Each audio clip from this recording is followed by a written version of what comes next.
അതാ അങ്ങോട്ടാ പോയത്. മുറ്റത്തു നിന്നിരുന്ന ഹരി യദുവിന് കുളക്കടവിലേക്ക് ചൂണ്ടിക്കാണിച്ചു കൊടുത്തു. യദു തല ചൊറിഞ്ഞ് അവിടെ നിന്ന് മെല്ലെ കുളക്കടവ് ലക്ഷ്യം വെച്ച് നടന്നു. അമ്മു കണ്ണു നിറച്ച് കുളപ്പടവിൽ ഇരിക്കുന്നുണ്ടായിരുന്നു. യദു മുകളിലേക്ക് നോക്കി ഒരു ദീർഘനിശ്വാസം വിട്ടു. പിന്നെ മെല്ലെ പടവുകൾ ഇറങ്ങി അമ്മുവിൻ്റെ അടുത്തു വന്നിരുന്നു. യദു അടുത്തു വന്നിരുന്നത് അറിഞ്ഞിട്ടും അമ്മു അവനെ നോക്കിയില്ല. യദു അല്പം കൂടി അവളുടെ അടുത്തേക്ക് ചേർന്നിരുന്നു. എന്നിട്ട് അവളുടെ പാറിക്കിടക്കുന്ന മുടിയഴയെ ചെവിക്കരികിൽ തിരുകി വെച്ചു. അമ്മു അവൻ്റെ കൈ തട്ടി മാറ്റി തിരിഞ്ഞിരുന്നു. അമ്മൂട്ടി, എൻ്റെ പൊന്ന, അവൻ അവളെ കൊഞ്ചി വിളിച്ചു. യാതൊരു പ്രതികരണവും കാണാഞ്ഞപ്പോൾ യദു അവളുടെ മുഖം തിരിച്ചു പിടിച്ചു. അവൾ കണ്ണടച്ചു അങ്ങനെ നിന്നു. മുഖമെല്ലാം കരഞ്ഞു ചുവന്ന് തുടുത്തിരുന്നു. സോറി പൊന്ന, ഞാൻ ഫോൺ എടുക്കാതെ വന്നപ്പോൾ ദേഷ്യത്തിൽ പറഞ്ഞതല്ലേ. അവൻ തൻ്റെ തന്നെ ചെവി പിടിച്ച് അവളോട് പറഞ്ഞു. വേണ്ട, എന്നോട് മിണ്ടണ്ട. ഏട്ടൻ എന്നെ ഇഷ്ടപ്പെട്ടത് വേണ്ട എന്ന് തോന്നിയില്ലേ? പോയിക്കോ. ഒരുപാട് സുന്ദരിമാർ പിന്നാലെ വരുന്നില്ലേ? അവരുടെ അടുത്തേക്ക് പോയിക്കോ. അവൾ മുഖം അമർത്തി തുടച്ച് എഴുന്നേറ്റ് പോവാൻ നിന്നു. അമ്മു, യദു ദയനീയമായി വിളിച്ചു. എനിക്ക് വയ്യായിരുന്നു. കോളേജ് കഴിഞ്ഞ് വന്നപ്പോൾ മരുന്ന് കഴിച്ച് കിടന്നതാ. ഉണർന്നപ്പോഴാണ് യദുവേട്ടൻ്റെ ഇത്രയും മിസ് കോൾ കണ്ടത്. പിന്നെ ക്ഷീണം ഒന്നും ഓർക്കാതെ വേഗം വന്നതായിരുന്നു ഒന്ന് കാണാൻ. അവൾ കണ്ണു തുടച്ച് യദുവിൻ്റെ മുഖത്തേക്ക് നോക്കിയതും കണ്ണുകളെല്ലാം കലങ്ങി തന്നെ തന്നെ നോക്കുന്ന യദുവിനെയാണ് കാണുന്നത്. അവൾക്ക് സഹിച്ചില്ല. അവൾ അവിടെ തന്നെ ഇരുന്നു. യദുവിൻ്റെ മുഖത്തേക്ക് ഉറ്റുനോക്കി. അവൻ്റെ അടുത്ത് ഒന്നുകൂടെ ചേർന്നിരുന്ന് അവനെ ഇറുകെ പുണർന്നു. എൻ്റെ ഏട്ടൻ്റെ സ്നേഹം ഇല്ലാതെ എനിക്കിനി ഒരു നിമിഷം ജീവിക്കാൻ കഴിയില്ല. അമ്മു മരിച്ചു പോവും ഏട്ടാ, അവൾ വിതുമ്പി.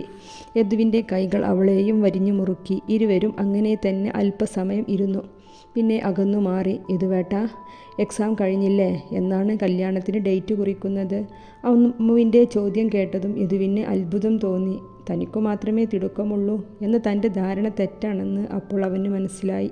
എന്തേ, കല്യാണത്തിന് തിടുക്കമായോ എൻ്റെ പെണ്ണിന്? അവൻ അവളുടെ മുഖം കൈക്കുമ്പിളിലെടുത്ത് ചോദിച്ചു. അമ്മു നാണം കൊണ്ട് മുഖം താഴ്ത്തി. എനിക്ക് എൻ്റെ ഏട്ടനെ എപ്പോഴും കാണണം. തോന്നുമ്പോൾ കെട്ടിപ്പിടിക്കണം. പിന്നെ യദു തിരിച്ചു ചോദിച്ചു. അമ്മു മുഴുവിക്കാതെ പടികൾ ഓടിക്കയറി. ഈ സമയം കണ്ണൻ മെല്ലെ യദുവിൻ്റെ മുറിവിട്ട് കിച്ചുവിൻ്റെ മുറിയിൽ ലക്ഷ്യം വെച്ച് നടന്നു. കിച്ചുവിൻ്റെ റൂം ചാരിയിട്ടേ ഉള്ളൂ. അവൻ ശബ്ദമുണ്ടാക്കാതെ മെല്ലെ വാതിൽ തുറന്നു. കട്ടിലിൽ ചെരിഞ്ഞു കിടന്ന് ഉറങ്ങുന്ന തൻ്റെ പെണ്ണിനെ കണ്ണൻ ഒരു നിമിഷം നോക്കി നിന്നു. ശേഷം വാതിൽ കുറ്റിയിട്ട് അവളുടെ അടുത്തായി കയറി കിടന്നു. അവളുടെ ധാവണിശീല മാറി അല്പം കാണുന്ന ആ കുഞ്ഞി ആലില വയറിലൂടെ കൈയിട്ട് ചേർത്ത് പിടിച്ചു. കിച്ചു ഒന്ന് ചിണുങ്ങി ഉറക്കത്തിലേക്ക് വീണു. ഉറക്കത്തിൽ പെണ്ണിനെ ആരെങ്കിലും എടുത്തു കൊണ്ടുപോയാൽ പോലും അറിയില്ലല്ലോ ഈശ്വരാ, അവൻ ആത്മഗതിച്ചു. പെട്ടെന്നാണ് കിച്ചു ഞെട്ടി എഴുന്നേറ്റ് തിരിഞ്ഞു നോക്കി. തൻ്റെ അടുത്ത് ബെഡിൽ കിടക്കുന്ന കണ്ണനെ കണ്ടതും അവൾ ബെഡിൽ നിന്നെഴുന്നേറ്റ് ഇരുന്ന് ധാവണി ശരിയാക്കി. കണ്ണേട്ടൻ എന്താ ഇവിടെ? ഞാൻ എൻ്റെ പെണ്ണിനെ അടുത്ത് അല്ലാതെ വേറെ എവിടെ പോകാൻ? ഓ, ഒപ്പം കിടക്കലൊക്കെ കല്യാണം കഴിഞ്ഞിട്ട്. ഇപ്പോൾ പോയാട്ടെ, അവൾ ഊരയും കൈയും കൊടുത്ത് പറഞ്ഞു. ഞാൻ പോവാണ്. പക്ഷേ എനിക്ക് അന്ന് കുളക്കടവിൽ നിന്ന് തന്നില്ലേ, അതുപോലെ ഇവിടെ വേണം. അവൻ തൻ്റെ ചുണ്ട് തൊട്ട് കാണിച്ചുകൊണ്ട് പറഞ്ഞു. ഓ വേണ്ടായേ, അതിൻ്റെ ഇരട്ടി തരാനല്ലേ. അതൊക്കെ കല്യാണം കഴിഞ്ഞിട്ടല്ലേ തരൂ. ഇപ്പോൾ ജസ്റ്റ് ഒന്ന് പ്ലീസ് കുഞ്ഞാ, അവൻ അവളുടെ അടുത്തേക്ക് ചേർന്ന് നിന്ന് കൊണ്ട് പറഞ്ഞു. ജസ്റ്റ് ഒന്ന് മാത്രം ട്ടോ കണ്ണേട്ടാ. കിച്ചു കണ്ണൻ്റെ ചുണ്ടിലേക്ക് ചുണ്ടു ചേർത്തതും കണ്ണൻ വായ തുറന്ന് അവളുടെ ഇരു ചുണ്ടുകളെയും മുഴുവനായി അകത്താക്കി. ശ്വാസം കിട്ടാതെ കിച്ചു ഒന്ന് പിടഞ്ഞു.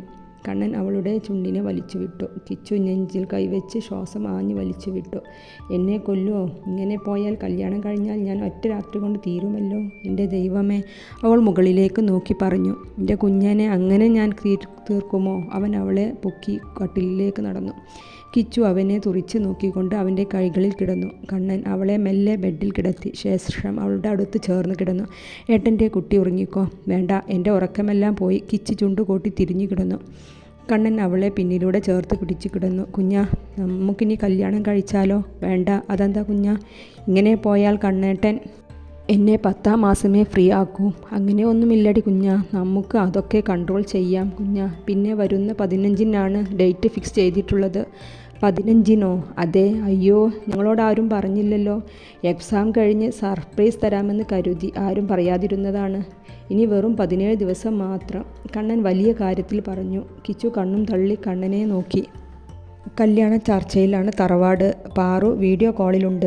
എൻ്റെ 4 പേരമക്കളുടെയും കല്യാണമാണ്. ഗംഭീരമാക്കണം മക്കളെ. മുത്തശ്ശി വലിയ ഉത്സാഹത്തിലാണ്. ഇപ്പോൾ എന്തൊക്കെയോ പേരിൽ ചടങ്ങുകൾ നടക്കുന്നുണ്ടല്ലോ, അതൊക്കെ വേണം. ആ മുത്തശ്ശി, ഹൽദി കല്യാണം, മെഹന്തി കല്യാണം, അങ്ങനെ പല വിധമുണ്ട്. പാറുവാണ്. എടാ കണ്ണാ, ഏതോ ഈവൻറ്റ് മാനേജ്മെൻറ്റിന് എല്ലാം ഏൽപ്പിച്ചോ. ഓഡിറ്റോറിയം മുതൽ ചെക്കൻ്റെ പെണ്ണിൻ്റെയും കോസ്റ്റ്യൂം അടക്കം എല്ലാം അവരെ ഏൽപ്പിക്ക്. പാറുച്ചേച്ചി എന്നാ വരുന്നത്? ഞങ്ങൾ ഒരാഴ്ച മുന്നേ എത്താം. കുറച്ച് ദിവസം കല്യാണം കഴിഞ്ഞ് നിങ്ങളുടെ കൂടെ നിൽക്കണം. അതിനനുസരിച്ചാണ് ഇപ്പോഴത്തെ വരവ്. അങ്ങനെ അവിടെ എല്ലാവരുടെയും കല്യാണം പ്രമാണിച്ച് ഓരോ ചർച്ചയിലാണ്. എന്നാൽ നമ്മുടെ കല്യാണ പെണ്ണുങ്ങൾക്ക് ആ വക ചിന്തയേയില്ല. അവർ സ്ഥിരം അവരുടെ വെക്കേഷൻ എൻജോയ് ചെയ്യുന്ന തിരക്കിലാണ്. അടുത്തുള്ള വീട്ടിലെ കുട്ടികളുമായി പറമ്പിലും മുഴുവനും കറങ്ങിയും തോട്ടിൽ മീൻ പിടിച്ചും മരത്തിൽ കയറിയും അവർ അങ്ങനെ നടക്കുകയാണ്.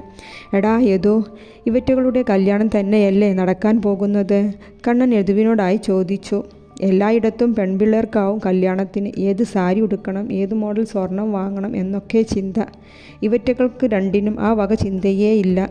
പിള്ളേരുമൊത്ത് തോട്ടിലിറങ്ങി മീൻ പിടിക്കുന്ന കിച്ചുവിനെയും കരയിൽ നിന്ന് വെള്ളം നിറച്ച പാത്രം കാണിച്ചു കൊടുക്കുന്ന അമ്മുവിനെയും നോക്കി കണ്ണൻ പറഞ്ഞു. ആ സഹിക്കുക തന്നെ. ഇരുവരും ഒരു ദീർഘനിശ്വാസം വിട്ട് അവരുടെ അടുത്തേക്ക് നടന്നു. എത്ര മീൻ കിട്ടി? അതും ചോദിച്ച് യദു അമ്മുവിൻ്റെ കയ്യിലുള്ള പാത്രത്തിലേക്ക് നോക്കി.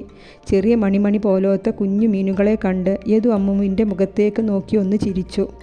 ആ ചിരിയിൽ അല്പം പരിഹാസമില്ലേ എന്ന് തോന്നിയ അമ്മു മുഖം കോട്ടി തിരിഞ്ഞു നിന്നു. യദു അവളുടെ അടുത്തേക്ക് നീങ്ങി നിന്നു. അമ്മൂട്ടി, അവൻ കൊഞ്ചി ശബ്ദം താഴ്ത്തി വിളിച്ചു. കല്യാണം കഴിഞ്ഞാൽ നമുക്കൊന്നിച്ച് മീൻ പിടിക്കാം കേട്ടോ. വേണ്ട, അമ്മു ഗൗരവത്തിൽ പറഞ്ഞു. കിച്ചു, വാ കേറ്. മതി ആ ചെളിയിൽ ഇറങ്ങിയത്, കാല് ചീയും. കണ്ണേട്ടൻ പോയിക്കോ, ഞങ്ങൾ വരാം. കിച്ചു, കണ്ണൻ ഗൗരവത്തിൽ വിളിച്ചു. അപ്പു, നീ പോയിക്കോട്ടോ, ബാക്കി നാളെ പിടിക്കാം. കിച്ചു സ്വകാര്യം പോലെ അടുത്ത വീട്ടിലെ കുട്ടിയായ അപ്പുവിനോട് പറഞ്ഞു. കരയിലേക്ക് കയറി പാവാടത്തുമ്പ് എളിയിലും കുത്തി കാലിൽ ഷൂ പോലെ ചളിയും നിറഞ്ഞ് തൻ്റെ മുന്നിൽ നിൽക്കുന്ന കിച്ചുവിനെ കണ്ണൻ ദേഷ്യത്തോടെ നോക്കി. കിച്ചു വേഗം അവിടെ നിന്ന് ഓടിപ്പോകാൻ നോക്കി. എവിടേക്കാ? ആ കാല് കുളത്തിൽ പോയി കഴുകൂ. കിച്ചു തലയിളക്കി കാണിച്ചു അമ്മുവിനെ നോക്കി. അമ്മുവിൻ്റെ കാലിൽ ചെളിയില്ലല്ലോ, അവൾ ഇവിടെ നിൽക്കട്ടെ, നീ പോയി കഴുകി വാ. യദുവാണ് പറഞ്ഞത്. ഉച്ചനേരത്ത് കുളത്തിൽ തനിച്ചു പോവാൻ എനിക്ക് പേടിയാണ്. അവൾ ദയനീയമായി അമ്മുവിനെ നോക്കി. പിന്നെ മെല്ലെ കുളത്തിലേക്ക് നടന്നു. കിച്ചു, ഞാനും വരാം. അമ്മു വേഗം അവളുടെ കൂടെ പോകാൻ നിന്നു. വേണ്ട അമ്മു, ഞാൻ പോയിക്കൊള്ളാം. കണ്ണൻ അതും പറഞ്ഞ് കിച്ചുവിൻ്റെ പിന്നാലെ കുളക്കടവിലേക്ക് നടന്നു. കിച്ചു കുളപ്പടവിൽ ഇറങ്ങി കാലുകൾ കഴുകുകയാണ്. കണ്ണൻ ഒന്നും മിണ്ടാതെ കുളപ്പടവിൽ ഇരിക്കുന്നുണ്ട്. അവൾ കാലും കഴുകി കയറാൻ നിൽക്കുമ്പോഴാണ് കണ്ണൻ പറയുന്നത്. കിച്ചു, ചേറ് കാലിൽ ഇനിയുമുണ്ട്, വൃത്തിയാക്കി കയറ്. അത് ബാത്റൂമിൽ പോയി സോപ്പിട്ട് വൃത്തിയിൽ കഴുകാം. എന്തിനാ ഇനി ബാത്റൂമിലേക്ക് പോകുന്നത്? ഇവിടെ നിന്ന് വൃത്തിയിൽ കഴുകി വാ, അവൻ ഗൗരവത്തിൽ പറഞ്ഞു. അത് കിച്ചു നിന്ന് താളം ചവിട്ടുകയാണ്. എന്താ കിച്ചു, നിനക്ക് ഇത്ര മടി, കൊച്ചു പിള്ളേരെ പോലെ? അത് കണ്ണേട്ടാ, മടിയായിട്ടല്ല. മുത്തശ്ശി പറഞ്ഞിട്ടുണ്ട്, കല്യാണം നിശ്ചയിച്ച പെണ്ണുങ്ങൾ നട്ടുച്ചക്കും സന്ധ്യാനേരത്തും കുളക്കടവിലേക്കൊന്നും പോവരുതെന്ന്.